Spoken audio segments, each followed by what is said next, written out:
Welcome back. Well, two White House officials have been forced to resign over domestic violence allegations in just a span of a few days. Speechwriter David Sorensen handed in his resignation despite denying reports that he abused his ex-wife. And this as the White House already faces scrutiny over the exit of former Staff Secretary Rob Porter. Now, Porter quit on Wednesday after allegations surfaced that he had abused both of his ex-wives. Well, sources tell CNN senior aides knew about the allegations for months. President Donald Trump called Porter's departure very sad and praised his work performance. Well, the president is weighing in even further, making his feelings known about the abuse allegations just a short time ago. Well, CNN political analyst and historian Julian Zelzier joins me now via Skype from Princeton, New Jersey. Good to have you with us. I want to go first to that new tweet just a short time ago from the president, if we can bring that up. He seems to be playing devil's advocate here, saying that people's lives are being shattered and destroyed by a mere allegation. Some are true, some are false, some are old, some are new. There is no recovery for someone falsely accused. Life and career are gone. Is there no such thing any longer as due process? Well, of course, in the midst of all of this, we also heard from the former Vice President Joe Biden. Let's just play the sound of what he had to say about this. I just read before I walked on stage a statement from the president saying he wishes him luck. He has so much talent. That's like saying that axe murderer out there, he's a great painter. No, translate this into everyday terms. Is there any other crime, and it's a crime,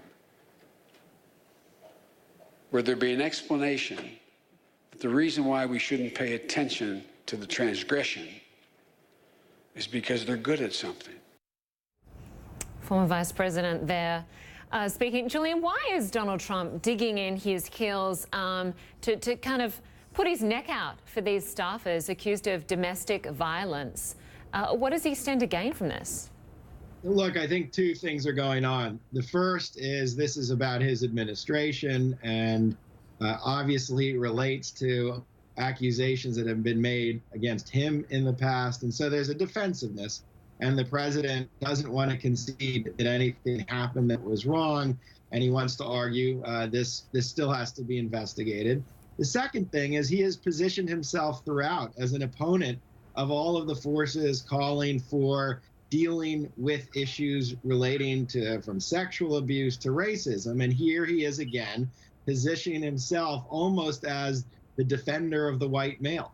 So I think on both fronts, it's almost predictable that this is the kind of tweet that we'd see. And this, of course, is a time in our lives where women are coming together to stand up against sexual harassment and inequality with the Me Too movement. And you have a president making excuses for people that are being accused of very serious offences. Both ex-wives of Rob Porter claim that all sorts of abuse. We have one picture that one of his first ex-wife, Colby Holderson, gave CNN. Clearly you can see the black eye there. She said she was choked numerous times. He punched her in the face. What sort of fallout could we see within the Trump White House? Like, obviously the two men have already resigned, but Porter is now apparently dating the communications deputy director, Hope Hicks, for the Trump White House. Sure, there's many people who are connected to these figures, and obviously the most important is the person who Porter worked for directly. That's Chief of Staff John Kelly. We've heard now news reports of at least discussion that he raised the idea of stepping down. But I think in the next week, that's what we are watching. Does this knock out someone who has become a principal player in that White House, John Kelly, or does he survive and does he sit in place until this scandal subsides? But he's vulnerable right now because ultimately it looks like there was evidence of these accusations for a while. And it looks like he sat on those accusations. Yeah, it certainly does sound like he knew about them. Julian Zelzier, always good to get your perspective. Thanks for joining us. Thank you.